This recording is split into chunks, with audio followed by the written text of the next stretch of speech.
আমার মালিকের প্রশংসার কথাগুলো লিপিবদ্ধ করার জন্য যদি সমুদ্র কালি হয়ে যায়, তাহলে আমার মালিকের জ্ঞানের কথা লেখা শেষ হওয়ার আগেই সমুদ্র শুকিয়ে যাবে।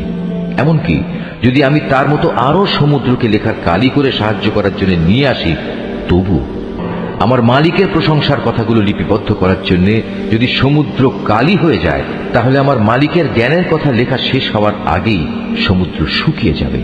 এমনকি যদি আমি তার মতো আরো সমুদ্রকে লেখার কালি করে সাহায্য করার জন্য নিয়ে আসি, তবু। আমাদের এই সহজ সরল বাংলা অনুবাদ কোরআন মজিদটি সংগ্রহ করতে শরীফুল আর্ট অফ নেচার পেজে মেসেজ করুন অথবা স্ক্রিনে দেওয়া নাম্বারে হোয়াটসঅ্যাপে যোগাযোগ করুন। আমার জীবনের সবচেয়ে বড় কাজ যদি বলি, সবচেয়ে বেস্ট কাজ যদি বলি, তাহলে পবিত্র কোরআনের তর্জমাটাই।